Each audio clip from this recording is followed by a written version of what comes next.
తెలుగుదేశం పార్టీకి రాష్ట్రంలో పట్టున్నటువంటి స్థానాల్లో చెప్పుకోదగింది భీమునిపట్నం కాన్స్టిట్యున్సీ.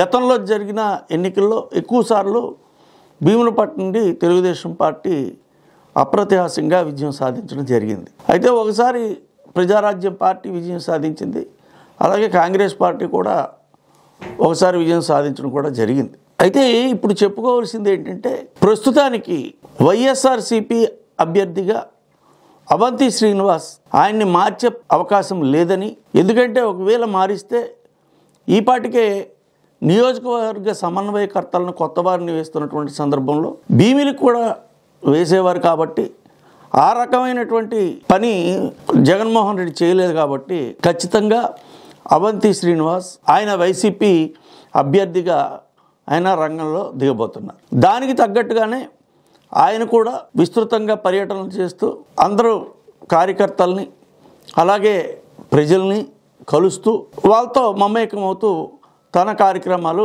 కొనసాగించుకుంటూ వెళ్తున్నారు. కానీ ఇక్కడ తెలుగుదేశం పార్టీ దగ్గరికి వచ్చేటప్పటికి ఇక్కడ తెలుగుదేశం పార్టీ శ్రేణులు పూర్తి డైలమాలో పడ్డాయి. ఎందుకు అంటే, అసలు ఈ స్థానం తెలుగుదేశం పార్టీకి కేటాయిస్తారా, కేటాయిస్తే ఎవరు అభ్యర్థి? ఇప్పుడు అక్కడ నియోజకవర్గానికి ఇన్ఛార్జిగా కోరాడ రాజబాబు ఆయన పనిచేస్తున్నాడు. కానీ ఆయన శక్తి సామర్థ్యాలు అవంతి శ్రీనివాస్ని ఎదుర్కోవడానికి సరిపోతాయా అనేటటువంటిది తెలుగుదేశం పార్టీలో చర్చ వచ్చినప్పుడు గంటా శ్రీనివాసరావు అయితే మాత్రమే అవంతి శ్రీనివాస్ని ఎదుర్కోగలరు అనేటటువంటి భావన ఒకటి ప్రజల్లో ఉన్నాదో లేదా కల్పించారో వినిపించడం జరుగుతుంది ఈ భావన. అయితే ఇక్కడ వచ్చేటప్పటికి ఒక చిక్కు వచ్చింది. గంటా శ్రీనివాసరావుకి ఆయనకి భీమునిపట్నం నియోజకవర్గంలో కాకుండా బొత్స సత్యనారాయణ ప్రాతినిధ్యం వహిస్తున్నటువంటి చీపురుపల్లిలో బొత్స సత్యనారాయణ మీదే నిలబెట్టాలి అనేటటువంటి ఆలోచన అధిష్టాన వర్గం చేసిందని గంటా శ్రీనివాసరావు గారే పత్రికాముఖంగా చెప్పడం జరిగింది. దీని మీద నేను ఆలోచిస్తున్నానని కూడా చెప్పడం జరిగింది. అయితే గంటా శ్రీనివాసరావు గారి చరిత్ర కానీ తీసుకుంటే ఆయన ఇంతవరకు కూడా ఉమ్మడి విశాఖపట్నం జిల్లాలోనే ఎంపీగా కానీ ఎమ్మెల్యేగా కానీ పోటీ చేయడమే కాకుండా పోటీ చేసిన ప్రతిసారి కూడా గెలవడం జరుగుతుంది.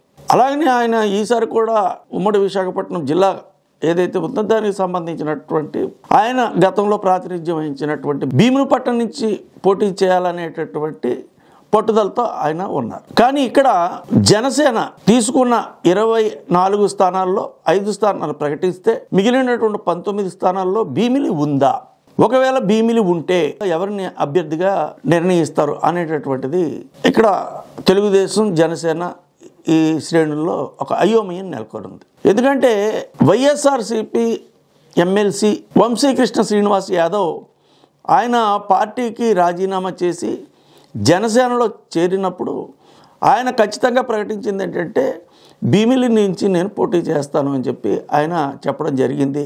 బహుశా ఆ రకమైనటువంటి హామీ కూడా ఆయన అధిష్టానం నుంచి పొందుంటారు అని చెప్పి ఆయన తాలూకు అనునాయులందరూ కూడా అభిప్రాయపడుతున్నారు. కాబట్టి ఖచ్చితంగా జనసేన ప్రకటించబోయే 19 స్థానాల్లో భీమిలి ఉంటుందని, ఆ భీమిలిలో వంశీకృష్ణ శ్రీనివాస్ యాదవే అభ్యర్థిగా ఉంటారని చెప్పి వంశీకృష్ణ శ్రీనివాస్ అనునాయులు వాళ్ళు చాలా నమ్మకంతో ఉన్నారు. ఒకవేళ అదే జరిగితే మరి గంటా శ్రీనివాసరావు ఆయన పోటీ చేసేది ఎక్కడ? ప్రస్తుతానికి ఆయన ప్రాతినిధ్యం వహిస్తున్నటువంటి ఉత్తర నియోజకవర్గం భారతీయ జనతా పార్టీ తెలుగుదేశం జనసేనతో కలిస్తే గతంలో ఉత్తర నియోజకవర్గానికి ప్రాతినిధ్యం వహించినటువంటి విష్ణుకుమార్ రాజు గారికి ఆ స్థానం మళ్ళీ భారతీయ జనతా పార్టీ అడగొచ్చు.